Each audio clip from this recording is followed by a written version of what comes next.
Sveiki, Alla! Man ir ļoti liels prieks, ka tev sanāca laiciņš mūsu sarunai. Un droši vien pirmkārt, es gribu, lai tu pastāsti gan man, gan arī skatītājiem, ar ko vispār nodarbojies ikdienā, kas ir tās galvenās varbūt, lietas, kur darbojies, un varbūt arī īsi, kāda tev ir tā saistība ar nekustamiem īpašumiem, tā kā mēs šodien runāsim arī par šo tēmu. Jā, labi, paldies. Man arī ir prieks šodien sarunai. Ir tā, ka es vairākus gadus vadīju uzņēmumus tieši pārdošanas nodaļu, taisīju struktūru, taisīju biznesu veidoju šeit Baltijā, nodarbojos IT sfērā. Un pašlaik esmu aizgājusi no darba klasiskā, nodarbojos ar blogera dzīvi. Tā izskatās no malas.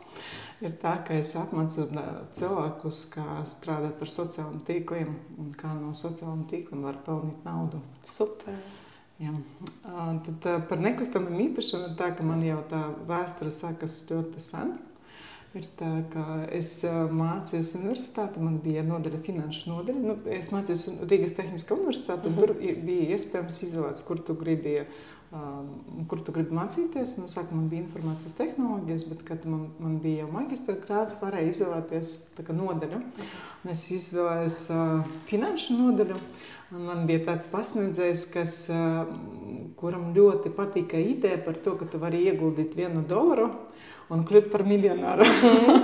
Mums visu laiku stāstīja par to, ka cik svarīgi katram cilvēkam akurāti tu naudu savu ne tikai terēt, bet arī obligāti krāt, ieguldīt. Un ja tu pareizi ieguldi, tas vēl bija 2000. gados, un tur bija iespējams lasīt visādas grāmatas, amerikāņu grāmatas, kas stāstīja par tādu veiksmes stāstiem, ka es biju nekas, bet pēc tam esmu miljonārs, tur braucu ar jahtam, tur viss man tur mājas pa miljoniem, un tas viss ļoti iespaidoja. Un man bija tāda arī ideja, ka man jāatrod tāda metode, kur tu vari ieguldīt to $1 un kļūt par miljonāru. Super! Bet jāsāk ar kaut ko. Kāpēc gan nē? Bet super, man prieks dzirdēt. Un tad es domāju, arī noteikti būs forši ieskats no tavas perspektīvas šodienas jautājumos, šodienas tēmā. Un tad es domāju, varam sākt ar jautājumu, kad vispār sākāt pirmo reizi investēt nekustamajos īpašumos. Jau minēju, ka tas bija 2000 kaut kur gadiem, bet vispār kad bija tas pirmais sākums, kas bija tāds pirmais, varbūt lielā tā lieta? Nekustamais īpašums nebija pirmā lieta, kur es sāku investēt, jo tā, kā es mācījos universitātē, tas manējais pasniedzējs, viņš visu laiku teica, ka visu, ko tu redzi apkārt, ir varbūt nedroši. Galvenais, visdrošākais veids ir akcijas. Vislabākais, drošākais, un tu vari tur pelnīt, un mēs skaitām tus portfeļus, riskus. Viņš bija ļoti tāds, es pašlaik sapratu, viņš bija ļoti azartisks cilvēks, bet tolaik man likas, ka viņš ir ļoti tāds, matemātiķis, kas ir, tāds mazliet pat dīvains matemātiķis, bet viņš tik ļoti viņam tas patīk, tā zinātnē, ka mēs gājam tur papildus stundas, mēs kaut kāds tur zīmējam lietus sargus, kur tu vari izrēķināt, cik jāiegulda, kādus riskus, ko tu tur nopelnīsi un visu. Mēs tos portfeļus veidam. Un, protams, man bija ideja, ka man pirmais, kas ir jāizdaurā, tad jānopērk tas portfelis, kas izveidos man tu bagātu dzīvi. Bet toreiz, kad biju studenta, tad es tur neko nepelnīju, tur man tētis deva 100 latus tajā brīdī, tajā laikos. Nebija baigi iespējas tur kaut ko uzkrāt, bet mēs tajā brīdī jau apprecējamies ar mani pašreizējo vīru, tad viņam arī kaut kāda tur maza alga. Tā kā mēs bijām tikai studenti, pabeidzam tur skolas universitātes un tikai sākam to lielu dzīvi dzīvot, un tad mēs krājam speciālu naudu, lai ieguldītu akcijas. Un tajos laikos vēl nebija iespējams nopirkt kaut kādas tur biržas vai vēl kaut ko tur bija. Viss bija daudz sarežģītāk nekā pašlaik. Un bija iespējams tikai bankos. Un mēs Svetbankā nopirku akcijas, es tur krājam gadu. Nopirkam akcijas, kur es domāju, ka viss mana foršākā lieta, ko es izdarīju. Tur gadu mēs gaidījām, skatījāmies tos rādītājus, jā, bet beigas mēs saņemam -10% un vēl nodoklis no valsts. Un ar to arī beidzas mana visa tā ideja, kā ar akcijiem var kļūt par miljonāru, jā. Jo es tad sapratu, ka tiešām tā ļoti forši sanāk uz papīra, kad tu rēķini, bet reālajā dzīve ir jāzina kaut kas vēl, izņemot to, ka tu vari izrēķināt teorētiski, ka tu obligāti vinēsi. Ja? Un es sapratu, ka tā varbūt nesanāks. Un es kaut kāds jau 20 gadus pēc tam nekādu mūžu nepirku nevienu akciju, jo man uz to brīdi arī to viss beidzas. Un es domāju, ka tas ir ļoti krāpniecisks veids. Ja? Un tad mēs gājām pie visiem. Tad tajos laikos, tas ir kaut kur 2005. gads, kad sāka visādi tā kā fondi veikt, tā kā brokeri fondi, kur tu vari ieguldīt naudu, un tev bija garantēti procenti. Tas pirmas piramīdas, ja, kad bija finanšu piramīdas. Ja. Tad, protams, tā, ka man bija patstāvīga tā ideja sameklēt to bankomātu, kur tu ieguldīji, un tad patstāvīgi tā nauda. Tad, protams, mēs visādus brokeru, tur kantorus, mēs meklējam ieguldījumu. Protams, tur gan nedabū ne naudu, ne procentus. Ja. Bet tas arī bija tāda pieredze. Ja. Jā, un pēc tam kaut kādu brīdi mēs sapratām, ka droši vien nekustamais īpašums varbūt ir tāds veids, kur ir droši, ka droši vien nevari nopirkt to kaut kādu lielu gabalu, jā, bet ir iespējams saglabāt naudu. Un tā arī mums parādījās tas pirmais dzīvoklis, ko mēs nopirkam, tas bija $11,000. Es atceros Ziepnikalnā.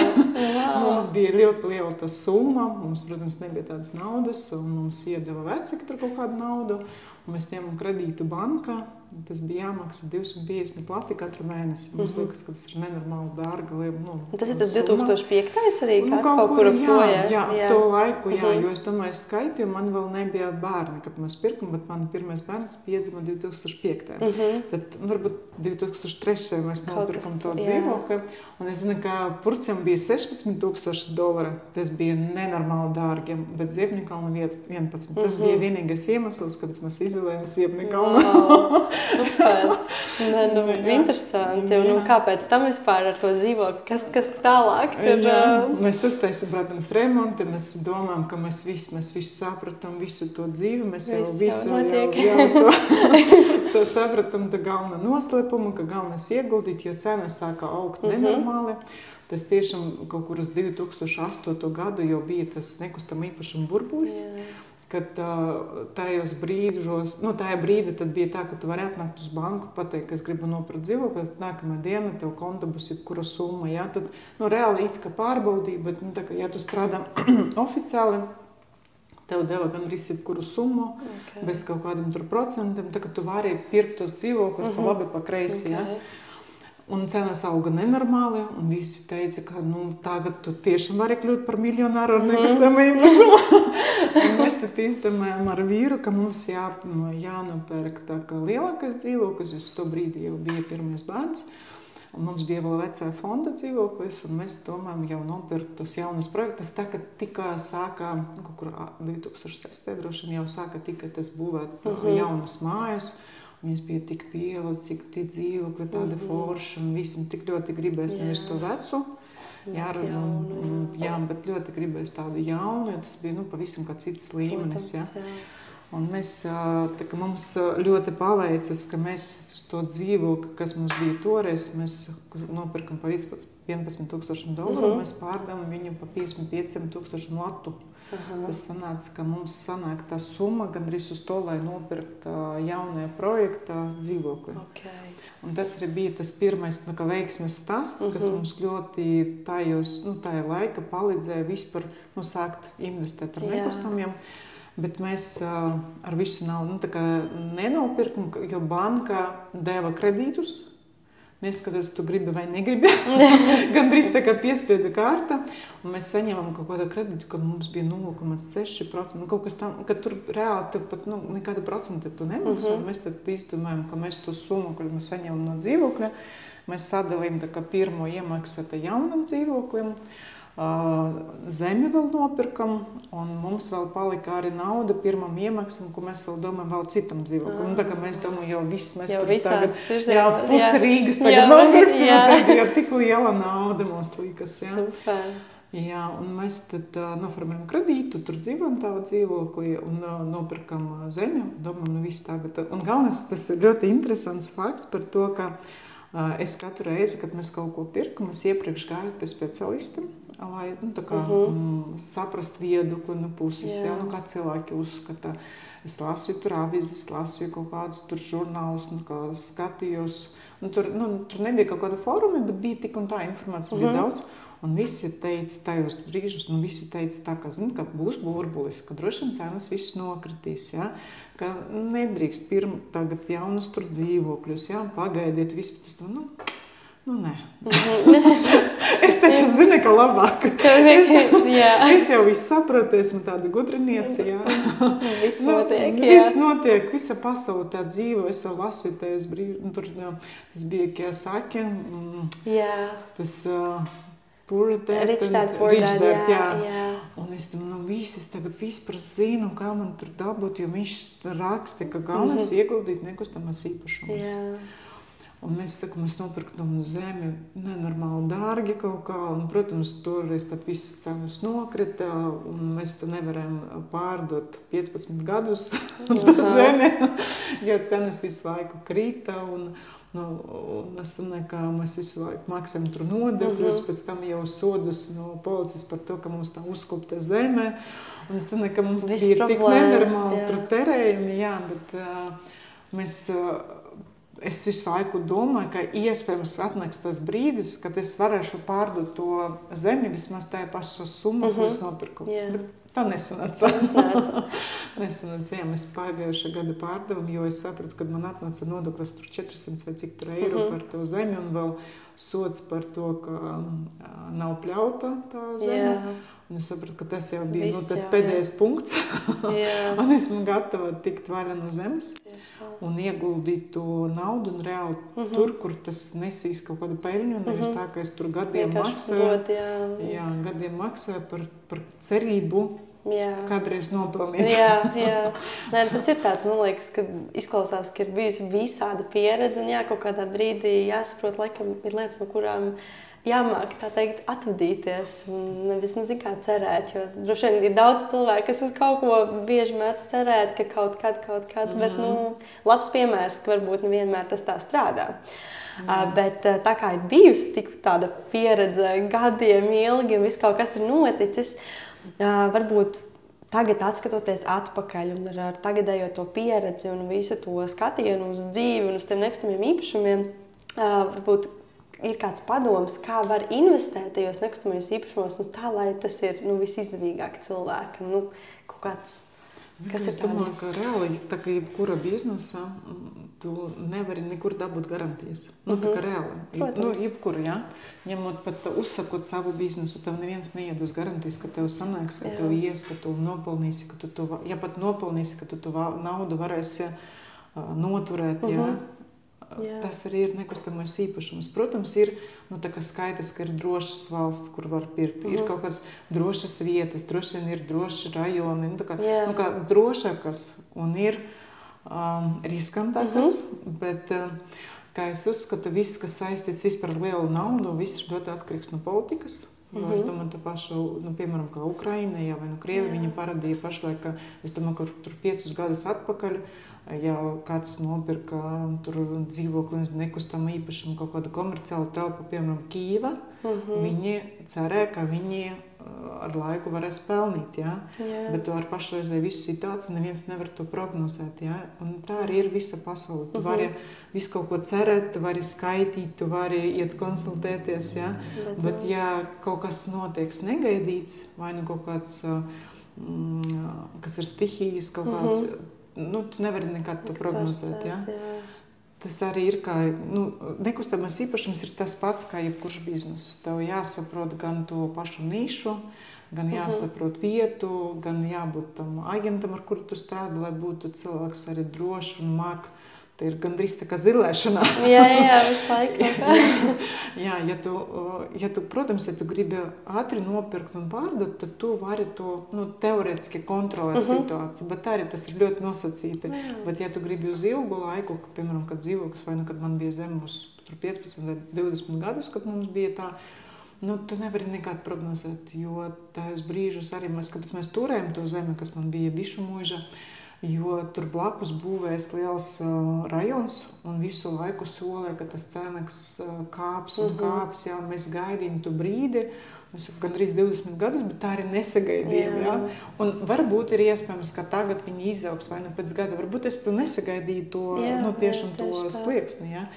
Bet, es nesagaidīju. Nekad nevar zināt. Nevar zināt, jā. Un ar nekustamu, protams, kā es redzu, ka visu ir jāskaita, tā kā obligāti jāpārbauda no sākuma uz papira, vai tu reāli vari pelnīt, vai tu reāli vari tu visu naudu ieguldīt, jo nekustam īpašam ir daudz tādu papildus izdevumu, kas ir visa noformēšana, remonts ir iespējams, tad to visu, tā kā no sākuma jāpārbauda, un ir arī tendences, jo es, piemēram, kad bija Covid, bija tendences uz lieliem dzīvokļiem, pašlaik ir tendences uz mazākiem dzīvokļiem. Un es rēķināju, ka ir izdevīgāk, ja, piemēram, pieļaujot cilvēkam ir 100 000, ko viņš var, vai viņam ir kabatā, vai viņš var atļauties paņemt kredītu uz to naudu, ir jārēķina, vai 100 var nopirkt vienu dzīvokli, pieļaujot tur, tur 3 istabu dzīvokli, un tad izirēt pa 500 eiro. Bet ja uz tiem 100 tu vari nopirkt, piemēram, tur 2 vai 3 dzīvokļus, kas ir pa 300,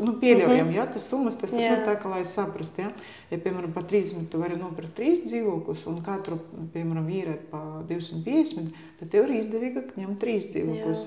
Bet arī jāskatās, kāds ir remonts vai katru jāiegulda. Arī, kā es redzu, ja tev ir īpašums ir tāds zemāka līmeņa, tur arī cilvēki grib atlaides, cilvēki grib nemaksāt laika, jā, tā kā, te ir visādi tādas nianses, kas arī jāskaitā, jā. Un tāpēc, obligāti jākonsultējas. Noteikti, jā, lai nav tā, ka lec iekšā un tikai tad rēķina un domā, kā vispār tas būs izdevīgi. Bet, vispār runājot, piemēram, arī minēja, ka jāskatās par remontiem vai, vispār cik tur istabas un tā tālāk.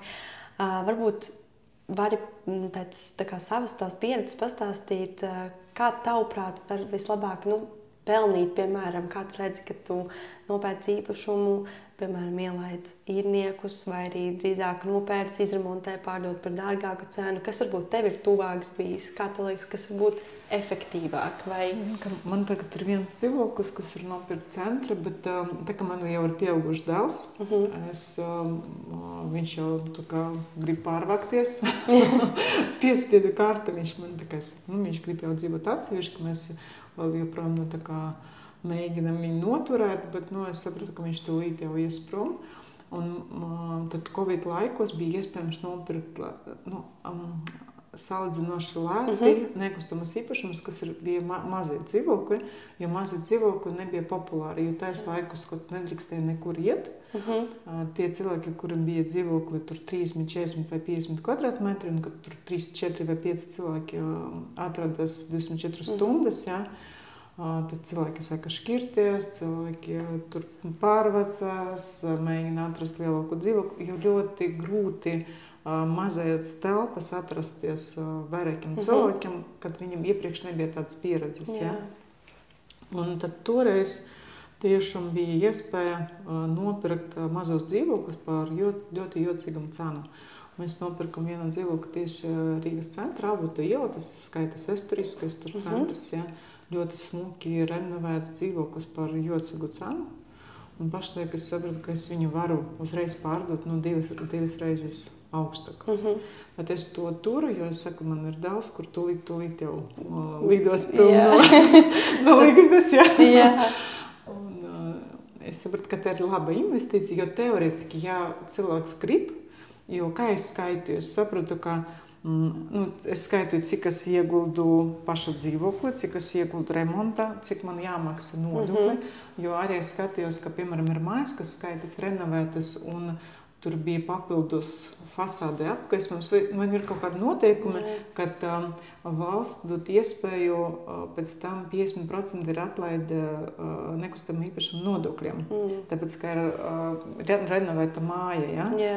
Un kad tu kad tu izvēlies, tu vari tam nepievērst uzmanību, bet kad tu ilgi maksā par to dzīvokli, tādā lielākā bildē. Bilde, tas ir ļoti saistošs tāds moments. Jā, vai nu tev var tur 400 eiro, vai nu 200. Ja? Tas pavisam cita summa. Ja? Un mēs tad likam uzreiz tos visus smart skaitītājus, kad tu ieguldīji, bet tu visu to gados atpelnīji. Ja? Un es domāju, ja piemēram man tur dēls neies dzīvot, ja man katreiz gribēsies, es varu nodarboties ar to, ka ikdiena, es zinu, kāds ar Airbnb, tur ir visādi tur servisi, var ikdiena to dzīvokli izvarēt. Tieši centrā, tieši centrā pat arī ziemā arī, protams, man tur pie Origu, tur 3 minūtes no Origu, un es domāju, tādu dzīvokli es visādus apstākļos, es tā pieļauju, ka jebkuras apstākļos es varu to vai nu pārdot, vai nu izvarēt ilgtermiņa, vai nu izvarēt kaut kādu īstermiņa. Vai pat kaut kādus ofisiem, jo es domāju visādi, piemēram, kā juridiskas kantoras, kaut kādas tādas, kas grāmatvedības, viņi arī meklē tādas telpas. Tas viss jāsaprot, kā noformēt pareizi, bet man liekas, ka tu vari to dzīvokli saprast, kāda veida tu vari pielietot visādi. Ja ir vairāki varianti, tad to var pirkt. Man liekas, ka tas ir drošāk. Bet, ja, piemēram, tu skaties dzīvokli, kas ir kaut kāda, jo mēs iepriekš skatījāmies, piemēram, Vecmilgrāvi, un tur ir kā netālu jūra, tur diezgan daudz visādu plusu, bet es paskatījos, tur tikai viens ceļš, kas vēl tur pastāvīgas, tas trafiks nenormāls, kaut kāds vecas mājas, kaut kāda tā kapņu telpa, kaut kāda apčurāta, pievemta un viss, un es domāju, kā es varēšu to dzīvokli pielietot, ko es varēšu izdarīt ar to. Jābūt, vajag jādomā. Vajag jādomā, bet es domāju, ja tev tiešām jāskatās, lai būtu tādi aspekti, ka tu vari pielietot vairākiem variantiem, tad tev ir iespēja, ja šis nesanāks, tad šis sanāks. Tiešām tie varianti, tas ir ļoti, man liekas, tāds labs tāds piemērs, ka ir vairāk varianti, kā var to dzīvokli vēl pielietot. Un arī jāskatās, kā es vēl saprotu, ka parasti ir tā, ka vecāki kā domā, ka es priekš sava tur, dēla, meitas, es priekš saviem bērniem tur nopirkšu dzīvokli. Bet es zinu, ka pēc statistikas pirmais, kas notiek, kad atdod to dzīvokli savam vecākiem, pirmais, kas notiek, viņi to pārdot. Tas tā kā jāsaprot to lietu, kad tu izvēlies pat dzīvokli priekš saviem bērniem, izvēlēs to, kuri viņi varēs pārdot pēc iespējas ātrāk un dārgāk. Nevis tā, ka viņš tur dzīvos. Pēc statistikas bērni nedzīvo. Vai pat mantojums, kad saņem mantojumu, pirmais, ko dara, izdala un pārdot un sadala to naudu. Neviens negrib dzīvot kaut kādos vecajos dzīvokļos, kaut kādiem tur veciem remontiem. Dzīvi iet uz priekšu arī. Kaut kādas rajonas, kas nepatīk. Vai ne cilvēkiem citi plāni. Tu nevari domāt, ka tu nopirki to dzīvokli, lai man bērns tur visu mūžu dzīvo. Un tad vēl viņa bērni, un tad vēl visur. Jāskatās savādāk, ka tu nevis priekš bērnu, bet kā tu ieguldi naudu, lai viņu saglabātu. Nekustamais īpašums, ja viņš vismaz saglabā naudu, tas jau ir ļoti labs variants. Super, man liekas ļoti labs tāds padoms, un cilvēkiem ir ieskats par tiem variantiem, man liekas tīpaši ļoti interesanti, ka tā pastāsta, ka tiešām, ja nav viens nestrādā, tad tu zini vismaz, ka tev ir vēl 2 kaut kādi citi varianti, pie kuriem var pieturēties. Un ja mēs runājam tieši par Latviju, tā kā mēs esam Latvijā, ko vispār tu teiktu Latvijā par nekustamiem īpašumiem? Vai tas vispār strādā, vai ir iespējams nopelnīt Latvijā, vai ir to vērts? Un, kāds ir tās viedoklis? Es domāju, ka vieglāk sākt savā valstī. Jo pirmkārt, tev ir valoda, tu saproti likumus, tu vari aiziet pakonsultēties. Tev ir iespējams vairāk variantu, ka tu netiksi pie krāpniekiem. Tev, protams, tas neviens negarantē. Bet ir drošība vismaz ir kaut kāda drošība, jo vismaz tu vari izlasīt dokumentus. Tas jau ir ļoti liels plus, kad tu pasūti kaut kur vai pērti tur dzīvokli ārzemēs.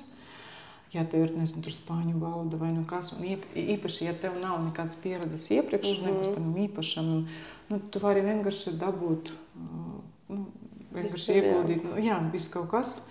Un es domāju, ka vieglāk, jebkura varianta sākt sava valsti, un jo jaunāks, jo vieglāks. Jo tā brīdī es domāju, ka mēs visu kaut ko darījām, tāpēc, ka mēs bijām jauni, un nebija tādas, zini, ka ir kaut kādas lietas, ko tu riskē, un pat nedomā par to. Tev tā drošība, viņa ir tāda izspiestā tāda sapratne par drošību. Un tev vairāk tāda azartiskā, tu vieglāk uztver dzīvi. Tāpēc, ka arī nav, man liekas, tik daudz varbūt, ko tajā brīdī, ko zaudēt. Tev nav tur ko tāda bagāža pieredzes, varbūt nav, tad daudz vieglāk. Man bija, piemēram, tur nopirkt dzīvokli, kad man bija 25 gadi. Mēs gājam, vienīgais, kas man bija viena tāda ļoti laba vēsta, viens stāsts ļoti labs ir tā, ka mēs ar vīru gandrīz nenopirkam dzīvokli pa 500,000 latu. Es dzīvogas māja bija, un es domāju, man vienkārši, Dievs pasargāja, ja?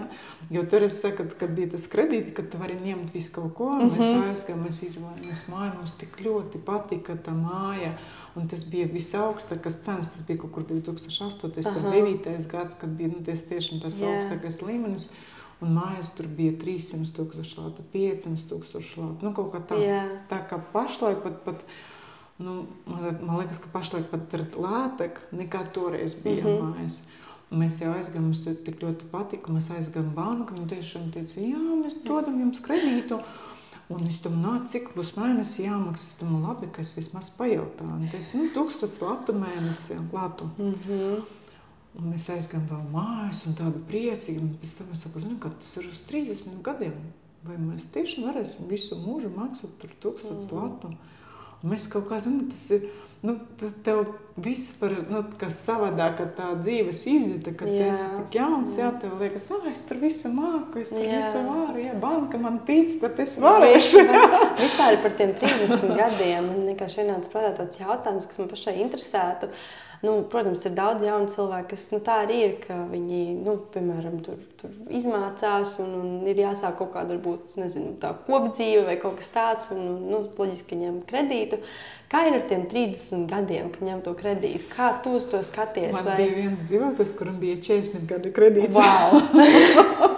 Kuru mēs jau pārdevam, mēs tajā brīdī pārdevam dzīvokli un pārvecamies mājas, tad bija 40 gadi kredīts, jo uz 30 mums nedeva, jo mums nepietika līdzekļi, jo mums bija viens dzīvoklis un bija tā, kā mēs pērkam māju un mēs tur krājam naudu un viss kaut kas tur finanšas, un banka saskaitīja un teica, ka mēs nevaram, jo jums nepietiek tie līdzekļi, tāpēc mēs varam iedot tikai pagarinot termiņu, lai samazinātu to ikmēneša maksājumu. Un mēs, zinu, ka es kaut kā domāju, 40, kāda starpība, 30 vai 40, bet pēc tam es saku, tā iedomāties, ja tev pat ir 30, tad tu līdz 70 gadiem. Jā, skatās, tas ir reāli uzveids. 70 reāli tā kā vērks visu mūžu. Tas ir. Jāmaksā nauda, bet es arī, es domāju, ka jāskaita visu. Ja, piemēram, tu ņem vecajā fonda dzīvokli un 40 gadus maksa, tad var pamēģināt prognozēt, kāda tā summa būs tam dzīvoklim pēc, 30-40 gadiem. Tu var saskaitīt, tā aptuveni. Ja tu, piemēram, vecais fonds, tad paskatīties, cik maksā pašlaik, tāda dzīvokļa, kur ir jau tādā vecuma pēc 30 gadiem. Ja, piemēram, tam dzīvokli, tur 10 gadi vai tur 20, tu pieliec kā tos 30, tu skaties, cik maksā pašreiz mājas, kuram ir, piemēram, tur dzīvokli, kurim ir 50 gadi. Ja? Tā aptuveni, lai saprast, vai tā cena krīt, cik viņa krīt, un reāli izrēķināt, vai tev ir izdevīgi vai nē. Ja? Bet es arī domāju, ka ņemot vērā, cik pašlaik maksā īres maksā, es domāju, ka pirkt vienalga ir izdevīgāk. Galvenais pirkt tādu īpašumu, kuru pēc tam arī pārdot. Tas ir galvenais kritērijs, kuru jāskatās un obligāti jākonsultējas. Jo es saku, tas, man liekas, ka lielāka kļūda uzskatīt, ka tu esi tik gudrs, ka visi pārējie tur apkārt, neviens nesaprot, nezina, un tur visi muļķi, un tu vienīgais, kas to saprot. Ja es tam par to burbuli man brīdināju, par to, ka nedrīkst zemi pirkt, brīdināju, ja? Bet mēs kaut kā tā uztveram tik viegli, droši vien viņš nezina, vai viņš nesaprot. Es varēšu, es zināšu, kā man paveiksies vēl kaut kā, un tu pieļauj to tādu, pieņem tādu lēmumu, tā kā uz izjūtu varbūt, jā.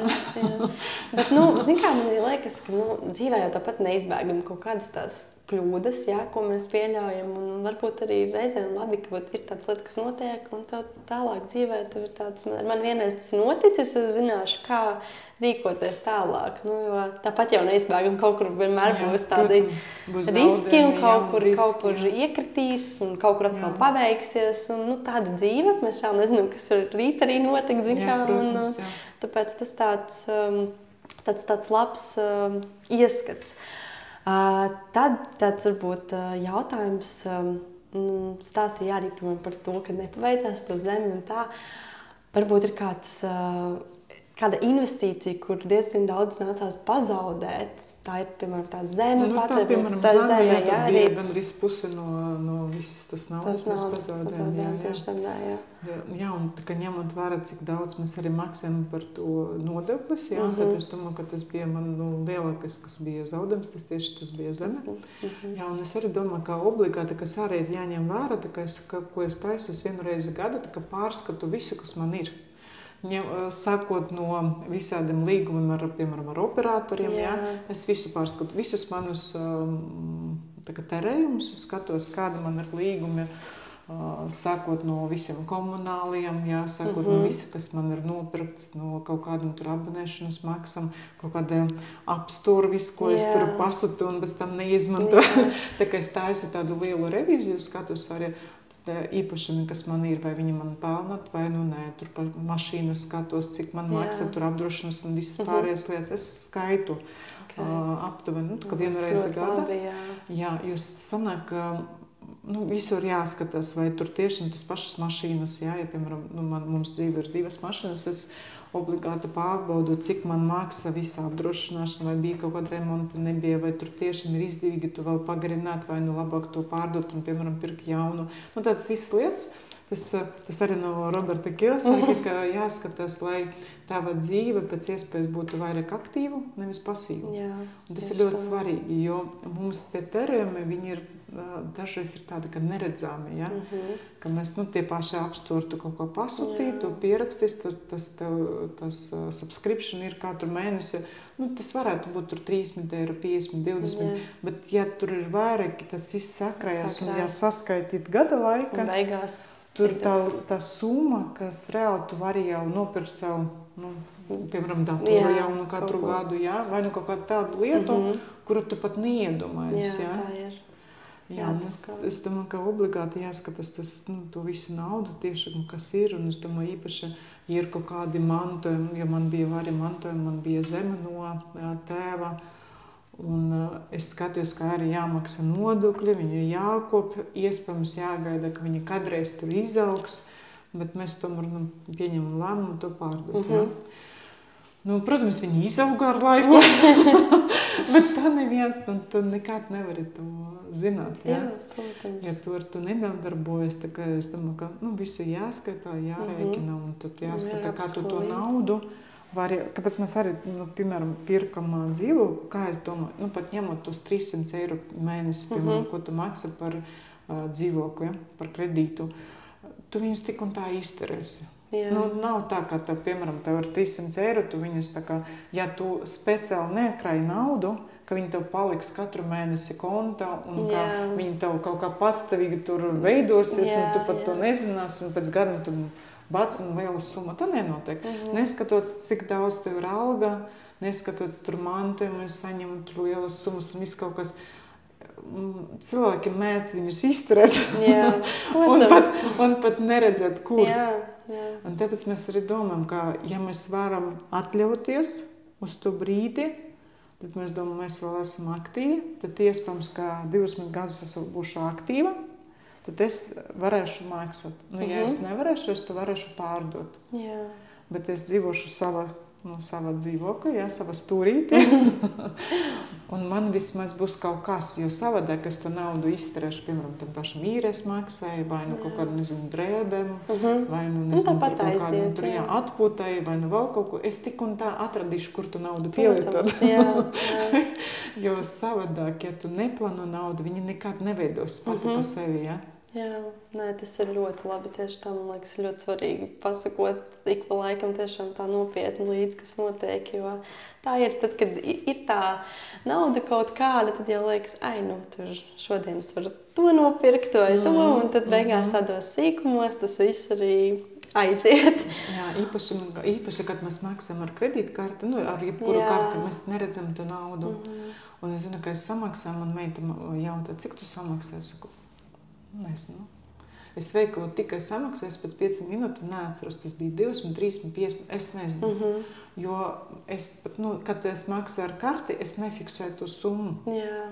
Un es domāju, ja tu nefiksē un tu tikai to pīkstini, jā, tā tad, ir, protams, ka aizmirstās pilnībā, man liekas, tā summa, jo, kad tu maksā ar fizisku naudu, jā, tad tev ir tā kā, tu skaiti viņus un tu vismaz viņu redz, tā viņa kaut kā tāda nosacīta, kā nereāla sanāk, un viņu daudz vieglāk izterēt. Jā, tā īstenībā ir. Tā kā tam vērts pasakot līdzi. Bet runājot par no $1 par miljonāru, par tieši šo gadu, piemēram, 2004. gads, vai ir iespēja ar nekustamiem īpašumiem kļūt bagātam? Es domāju, ka jebkur ir iespējams kļūt bagātam. Jebkur pat var nopirkt, nezinu, kaut kādu kafejnīcu un tur kļūt bagātam, var nopirkt kaut kādu tur vienu dzīvokli, kas kļūs pēc kaut kā, kļūs dārgs. Es domāju, ka tādas, vismaz es ticu, ka tā var, jo es domāju, ka ir visādi stāsti par to, ka tā notiek dzīve, jā. Un te galvenais ļoti uzmanīgi izvēlēties. Un galvenais neuztver, ka tā ir tava vienīga iespēja dzīve. Ja nesanāks, tad pēc iespējas atbrīvoties un mēģināt sameklēt kaut ko citu. Galvenais visu laiku meklēt, pārbaudīt, meklēt, turēt roku, lai nesanāk, ka tev to dot lielu zaudējumus, ja tu visu to uztver. Visu ieliek tajā vienā tikai. Jo tas ir arī, man liekas, tāds citreiz, protams, tas ir darbs, bet tā arī kaut kādā ziņā droši vien ir veiksme, kuram var tieši tajā brīdī, tajā laikā, vietā tas viss sakrīt. Kā, nevar paļauties uz to, ka tagad, ja es iedomājos kaut kādu vienu lietu, tad tagad tur būs miljoni droši vien. Tā kā tas tā ir. Es domāju, ar īpašumu droši vien nesanāks tik ātri. Bet es domāju, tā kā droši vien jebkuru, jo, lai biznesu uzbūvēt, arī ir nepieciešams droši vien tur kaut kādi 5-7 gadi, jā. Tad es domāju, ar nekustamo īpašumu arī, ja tu māki to visu saskaitīt, māki strādāt, māki ieguldīt, māki korekti skaitīt naudu, tad es domāju, var, jo es vienu brīdi man bija ideja nodarboties ar tiem tā saucam pelnošas mājas. Ir tā, ka, ja tu nopirks, piemēram, visu kapņu telpu, visus dzīvokļus un vari tu īrēt, bet es, kad saskaitīju, tur nepieciešams vismaz 20 dzīvokļi, lai pelnīt, jā. Un es, kad saskaitīju visus tos izdevumus, es negribu. Negribu tur ņemties, ja tur tik nenormāli daudz darba un ļoti daudz risku un lielu naudu, bet to var dabūt ar bankam, ar to visu kreditēšanu, var uztaist kā biznesu, jā. Bet kaut kā man negribas ar to ņemties, jā. Bet no tādiem īpašumiem var tiešām. Jo es saku, mēs, kad būvējam arī māju, es zinu tos cilvēkus, kas būvēja daudz dzīvokļu, nevis dzīvokli, nevis mājas, bet tas ir kaut kā pusi no dzīvokļiem, pusi no mājas, kad ir viena māja, bet tur sadalīts, piemēram, tur 3 dzīvokļi. Jā. Rindumājas droši, tādas. Jā, un es zinu, ka cilvēki, kas būvē tā patstāvīgi, jau sāka tur no 2-3 dzīvokļiem, tagad viņi būvē tur 12, tur 15. Tā kā cilvēki ar laiku ieguldīja, un no viena, tā kā viņam jau ir tie vairāki objekti, un viņi tur vai nu izerē, vai nu pārdot. Un, protams, es domāju, ka ar laiku viņi kļūst, viņam ir, protams, tur tā nauda ir, plūsma ir liela, Bet ar to jānodarbojas, Bet, ja tu, protams, ja tu nopirksi vienu dzīvokli tur centru un gaidi, kā es kļušu par miljonāru, tā nenotiek, tu visam vajag kaut kādu, tomēr arī... Jābūt kaut kāda stratēģija, tieši tā, Un, pat runājot par to, kad to stratēģiju un visu, kā to visu var varbūt tā kā iegriezt, vai vispār var pie tā nonākt, ja tev jau nav bezmaz vai miljonus kontā un tu jau neesi tur super bagāts, vai tu vari uzsākt šo ceļu, ka tev pa lielam nav? Protams, jo es domāju, ka te kredīti, hipotekāri kredīti, man liekas, ka te ir ļoti laba iespēja tiešām pirkt savu dzīvokļus, jo savādāk bez tiem kredītiem, es domāju, ka vispār nav iespēja uzkrāt to naudu. Tur 50-60 tūkstoši, es domāju, ka ļoti maz cilvēki, kuri var to uzkrāt. Un tas aizņems ilgu laiku, bet pašlaik, ja banka dod kredītu, es domāju, ka tas ir ļoti labs veids, kā ieguldīt, jo tas arī ļoti disciplinē, ja tas saprot, ka katru mēnesi jāmaksā, tad tev jāskaita nauda, un tad tu nevari nemaksāt. Tad tur ir jāpieturās pie tā. Jāpieturās pie tā, un es domāju, ka vienkārši ir jāsaka. Es saprotu, ka tas ir riskanti, es saprotu, ka ir bailes droši vien, bet es domāju, ir jāsaka, var sākt ar kaut kādu maziņu, ar kaut kādu, varbūt, kaut kādu tur neīpašu smuko. Bet sākt ar kaut ko, lai iespējams pārdot ar laiku un ieguldīt un mazliet, un tā kā var dabūt pēc tam to dzīvokli, kuru tu tiešām gribi dzīvot. Protams, viss jau prasa kaut kādu arī laiku un galvenais jau darīt, droši vien uzsākt vispār, bez tā jau tad vispār nekas. Nekas nenotiks, Un tad par tādām investīcijām vēl runājot, tāds kontroversiālāks jautājums. Kurš tavuprāt investē labāk, sievietes vai vīrieši? Varbūt tur kaut kāda pieredze apkārt ar cilvēkiem. Labs. Zini, kā es domāju, tā arī jāskatās tā kā dziļāk tā jautājuma, jo es domāju, ka vīrieši, viņi māk skaitīt naudu, un viņam pat to patīk. Sievietes pārsvarā, ja viņam, cik es redzu, ja sievietēm nav nekāda finanšu izglītība, ja sieviete nenodarbos ar grāmatveidību, vai kaut kāda finanšu izglītība, vai nestrādā tur banka, vai vēl kaut kur, parasti sievietes neskaita naudu nekad. Pat tās sievietes, kuram ir bizness, viņas dod to visu kaut kādam cilvēkam un atļauj citam cilvēkam vadīt savu naudu plūsmu, ko es uzskatu, ka absolūti nepareizi.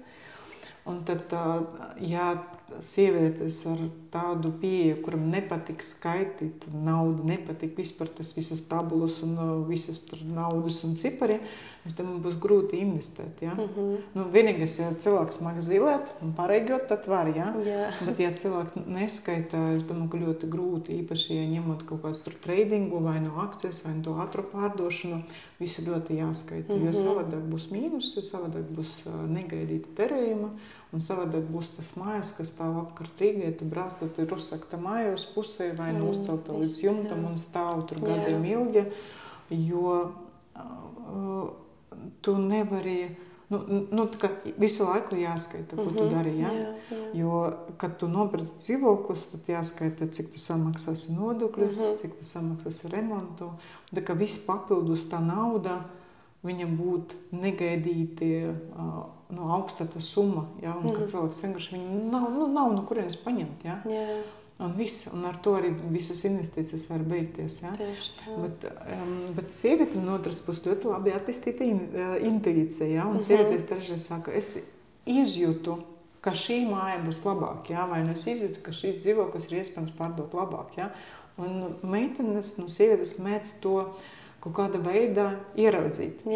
Vīriešiem savādāk, bet vīrieši visu skaita, un es zinu, ka ir daudz vīrieši, kur tieši nodarbojas ar visu tradingu, un viņi pat māk, jo viņam ir tā kā iespēja, izturēt tos momentus, kad, piemēram, tev krīt cena, sievietes tā kā emocionāls, ļoti sarežģīti izturēt, ja tev, pašlaik, kas ieguldi, piemēram, akcijas, un viss sarežģītākais moments, kad tev ir mīnusos, Un, kad es tikai sāku, tad man bija kāds moments, kad tikai sāka krist, es gribu visu pārdot. Jo es fiziski nevarēju to izturēt. Jā. Man nenormāli, kad es skatos kontu, tur minus 100, minus 200, minus 300, minus 500, minus 700, minus 1000, minus 2, minus 3. Un man saka, tā kā tricēt rokas, un es saprotu, es neizturēju. Es vienkārši emocionāli nevaru izturēt. To, ka es redzu, ka man vienkārši tā nauda mīnusos iet. Un man bija ļoti grūti. Un es tiešām tajā brīdī es gāju pie vīra, saku, vai kopā tu man palīdzi, es nevaru izturēt. Nevaru, vienkārši es gribu pārdot. Un viņš man kaut ko tur mierināja, runāja. Es neskatījos, un es izturēju. Man to naudu, ko mēs no zemes, es visu ieguldīju akcijas. Un bija moments, kad tur nenormāli auga. Un vasarā viss nokrita, ka man bija tur nenormālais mīnus, un es skatījos, un es vienkārši neatveru to aplikāciju, jo savādāk, man no sākuma bija stress, pēc tam jau bija, kaut kādi tie cipari, ko darīt, gaidam, vienkārši gaida. Un sievietēm es zinu, ka ļoti grūti sagaidīt to momentu, to īstu momentu, kad tev pirkt un kad pārdot. Vīrieši māk kontrolēt savas jūtas, Un vīrieši arī ir tā kā, īpaši, ja cilvēks, ja vīrietis nodarbojas ar sportu, tad viņam ir tā, viņš var to momentu kaut kā izturēt, jo sievietes mēdz pārdot tieši pirms tā izaugsmes. Vīrieši viņi kaut kā var izturēt. Tādēļ es domāju, ka viņi vairāk, kā savādāk. Tā varētu noteikti būt. Jāskatās. Vai tas pēc izjutam, jo tas arī ļoti saistīts ar raksturu, tas viss investīcijas ar cilvēki, kuri nevar riskēt, kuri nemāk, kuri slimot no tā riska visa, Bet ir cilvēki, kuriem pat tas patīk. Protams, es liekas, ka tiešām ir cilvēki ļoti dažādi, un ka arī šajā nozarē tas spēlē droši vien kaut kādu lomu, bet noteikti par to, kā minēja, ka ir muļķīgi, ka sievietes prot bieži negrib iedziļināties tur finansēs un atdot kādam citam.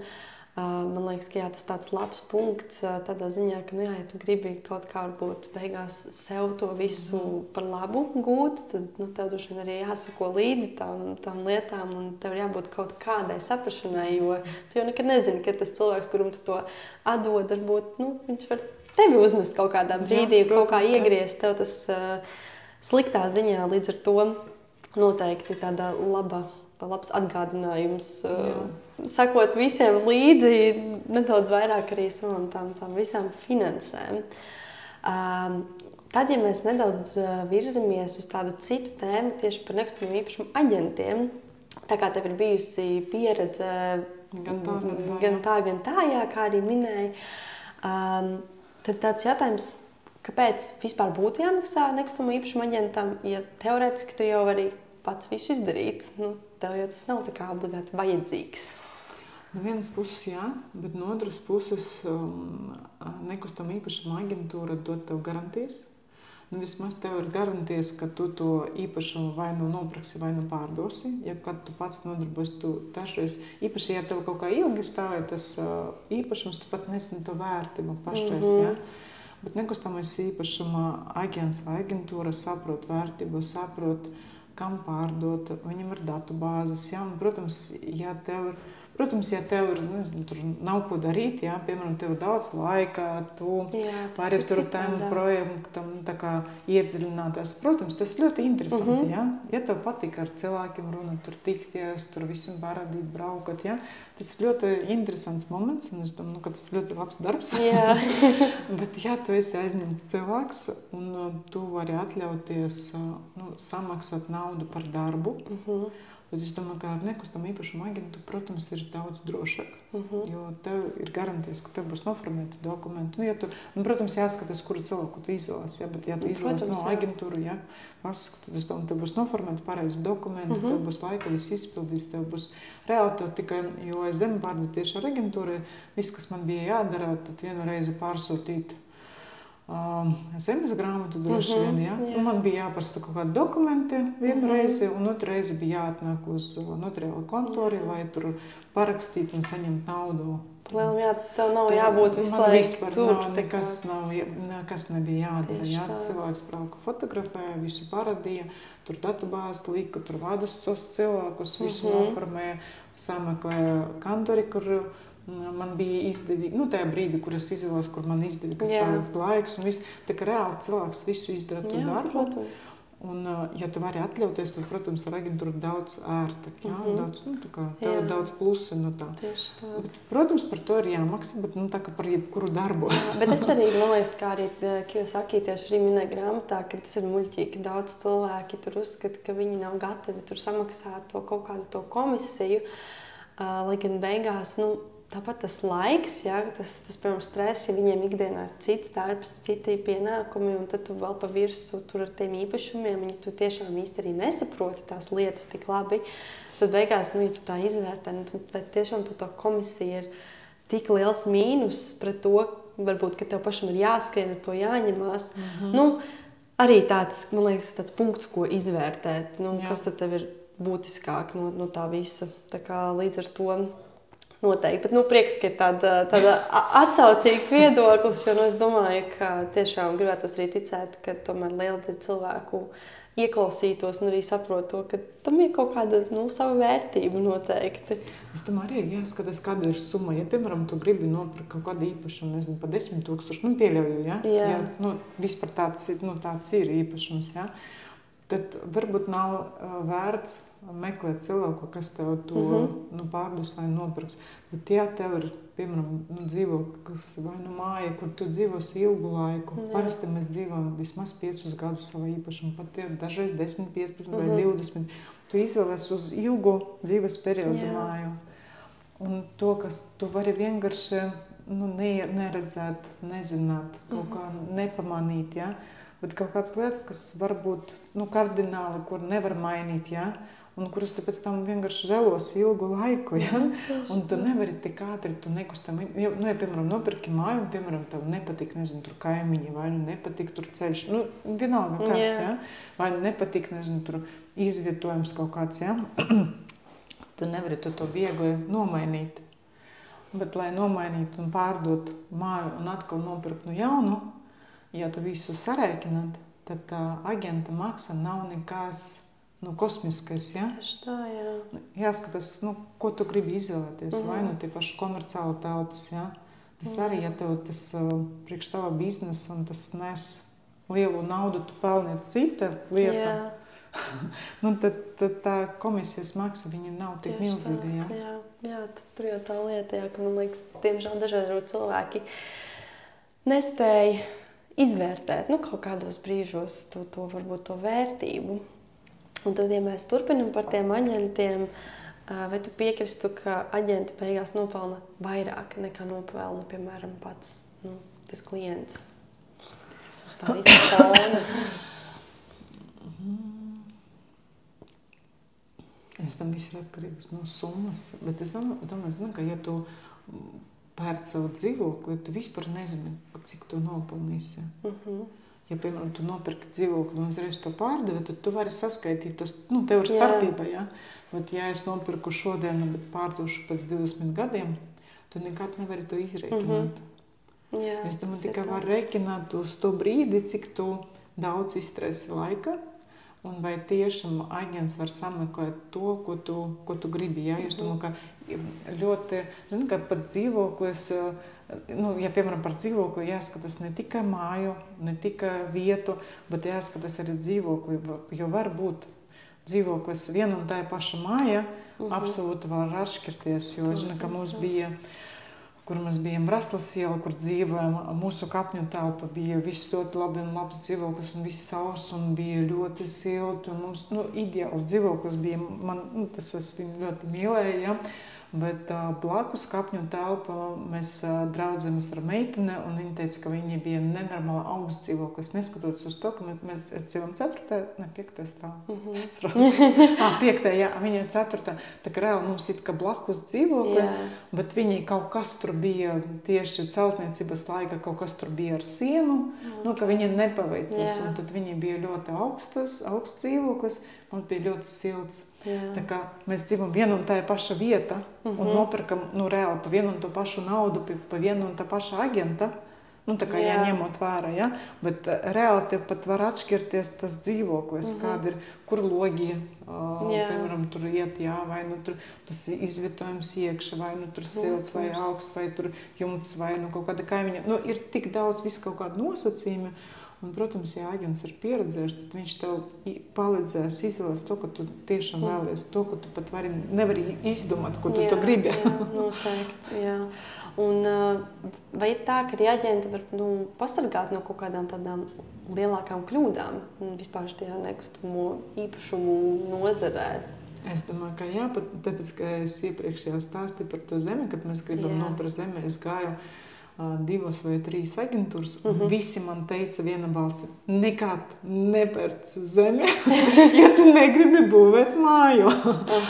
Jo zeme ļoti sarežģīti pārdot, un es domāju, varbūt pašlaik savādāk, bet tajos laikos man vairākie cilvēki, vairākas aģentūras un vairākie aģenti teica, ka tas ir viss nedrošākais, kaut kāds stulbākais veids, kā ieguldīt naudu. Tā kā reāli tu viņu nevis ieguldīji, bet reāli tā kā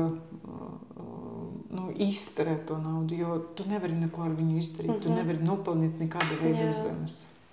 Bet es neklausīšu, es domāju, kā es pati zinu, es māku, es lasu gudras grāmatas. Un viss notiek. Viss notiek, man jau vienu reizi paveicas, kāpēc nepaveiksies otru reizi. Jā, tā tas notiek, bet, redz, tad arī varbūt tāds labs punkts, ka aģenti var arī paglābt no kaut kādām varbūt nepatīkamākām situācijām. Jā, protams, jā. Jā, tad varbūt tāds ieteikums citiem uz tādu noslēgumu pusi.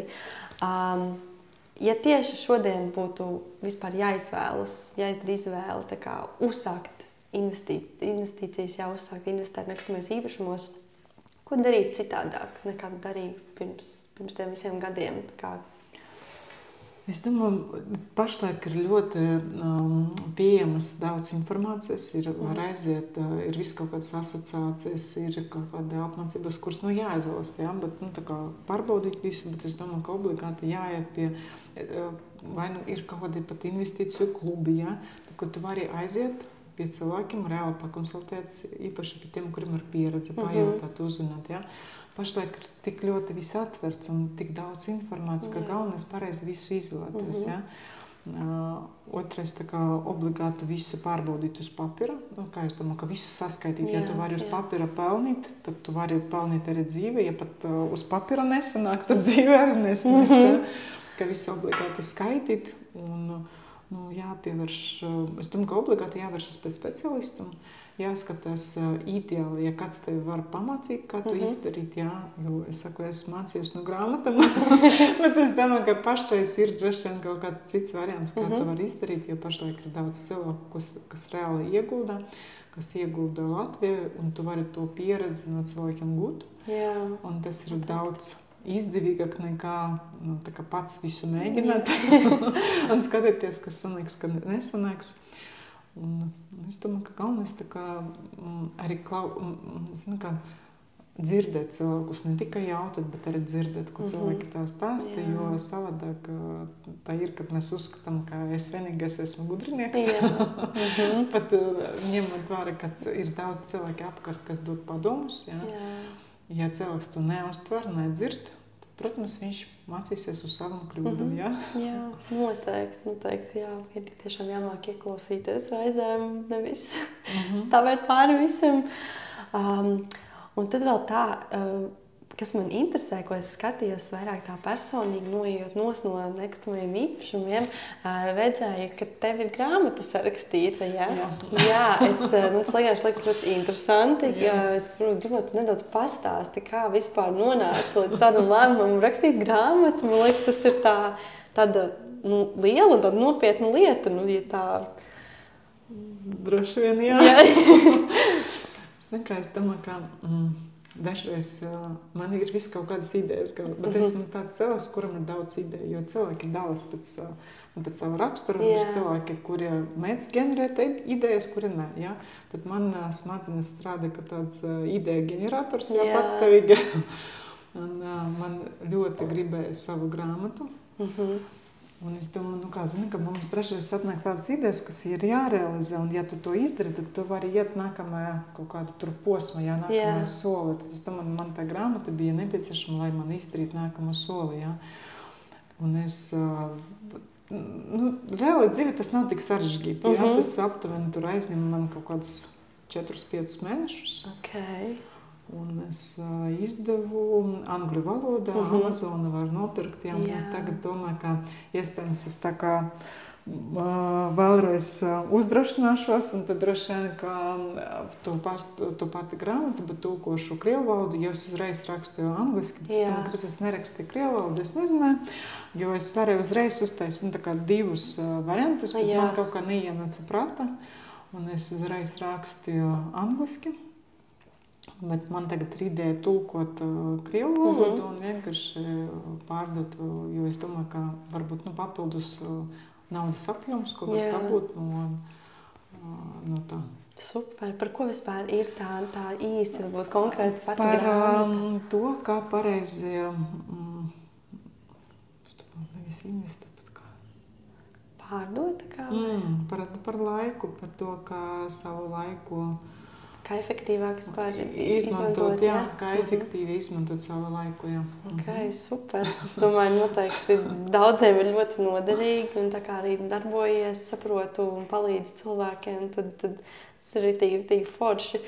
Un vēl, ja tā pēdējais jautājums vispār par tavu tādu personīgo to visu dzīvi, kā tu izlēmi aiziet prom no tāda parastā, ierastā darba un uzsākt ar sociālajiem tīkliem? Un kas tev bija tāds punkts, kur bija tāds, visas vēlos darīt kaut ko tagad pilnībā citu, un es redzu sevi šeit? Es domāju, ka es iepriekš jau teicu, ka esmu ideja ģenerators, Un es uzskatu, ja cilvēks visu laiku ir idejas, bet viņš to nerealizē, tad viņš kaut kāda brīdi sabrūk, jo viņam nav ideju, viņš neko jau negrib, viņam nekas nesanāk. Bet es domāju, ka obligāti jāseko tam, ko tu vēlies, ko tu gribi, kur tu sevi redzi. Un iespējams, ka tev pusi no tā, ko tu dari, iespējams tev nesanāks, vai nesanāks kaut kā tur greizi, Bet ja neko nedarīt un tikai gaidīt to īstais brīdis, kad man ir garnets, ka man viss sanāks, bet viņš nekad neatnāks. Un tāpēc es domāju, ka, ja man, piemēram, nesanāks, tad es domāju, ka man ir gads, kur es varu meklēt sevi, ja var tā nosaukt, pamēģinu vienu, otru, trešu, ja nekas nesanāks, es varēšu aiziet atpakaļ tur darbā, un nekas traģisks nenotiks. Un viss, un es kaut kā tā domāju, ka man bija laiks tiešām, jo es strādāju visu savu mūžu, tā kā sanāk tur, nezinu, kad es tikai aizgāju universitātē, es jau sāku strādāt, Un es domāju, man nebija nekāda mūžam tik liels pārtraukums, kad man nebija patstāvīga darba, kur man jāiet katru dienu. Jo pašlaik es varu darīt visu, ko es gribu, bet man nekad tā nebija. Man visu laiku bija, tā saucamais saimnieks, vai nebija skola, kur tu obligāti, tur tev ir saraksts, kas ir jādara, vai ne tev ir universitāte, kur obligāti, ja tu neizdarīsi, tad tu dabūsi, vai nu bija darba devējs, kas patstāvīgi tev bija kaut kādi ierobežojumi, bet pašlaik man nav nekāda ierobežojuma. Un kā tas ir finansiālā ziņā? Vai ir tā, ka šo darot ir par finansēm es negribu runāt? Labi, es saprotu, Bet tā vispār cilvēkiem, kas arī domā par to, vai palikt tur, kur viņi ir, kas ir varbūt tāds ierastais darbs, vai virzīties kaut kur, kas jau mūsdienas vien vairāk ir tāds modernāks, visi sociālai mēdīji un tā tālāk. Kāds būtu tos padoms, ka viņiem ir Es tāds? domāju, ka katram cilvēkam jāpieņem tas lēmums pats. Jo, zini, kā es domāju, ka ja tu klausies kādu, tur tev kāds saka, nu, davai, tur visi tagad ejam, tur tā jau visi pārdodam nekustamus īpašumu, visi aizgāja tur pārdod, tagad visi pērkam, jā. Kaut kas, tas dzīve nestrādā. Tev jāskatās pašam, jāskatās cilvēkam, ko tu gribi, kur tu gribi nonākt, kas tev der, kas tev nedara, kas tev patīk, jā, tā kā jāskatās sevi un nedrīkst dzīvot svešu dzīvi. Jā, noteikti. Un tas ir vienīgais padomnieks, kas tev ir tu pats. Ja? Visi pārējie tu vari, protams, izrunāt ar katru cilvēku, pajautāt, bet tev pašam jāpieņem lēmums. Tas ir galvenais jebkur.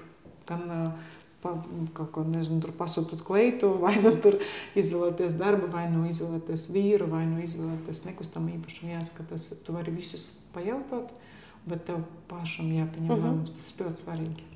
Jo savādāk visi apkārt ir vainīgi. Ja kaut kas nesanāk, tad man kāds ieteica. Jā. Bet tu pats pieņem lēmumu. Tieši tā, noteikti. Jā.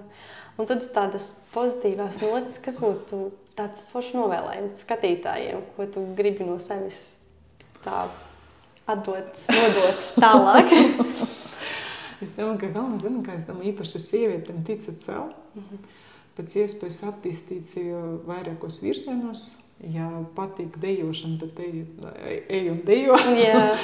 Ja nepatīk, ja tu nodarbojas ar dejošanu, vairāk nepatīk, tad nenodarbojas. Neviens neteica, ka obligāti, ja te izvēlēs, tad tev visu mūžu jādejo.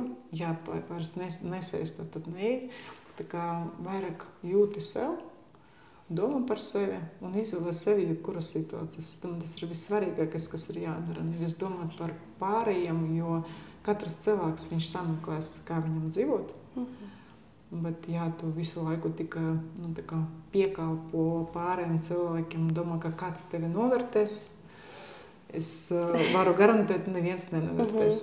Jā, tad var gaidīt droši vien ilgi. Nesagaidīs. Jā, nu super, Alli, liels paldies. Tev bija ļoti, ļoti interesanti dzirdēt tavus ieskatus par šiem gadiem nekustamies īpašumos un arī no personīgās pieredzes, ar ko tu tagad nodarbojies. Tā kā cerams, parunāsim vēl kādreiz un būs kaut kādi jaunumi, ar ko vēl padalīties. Tā kā tikai uz priekšu. Super. Labi, paldies.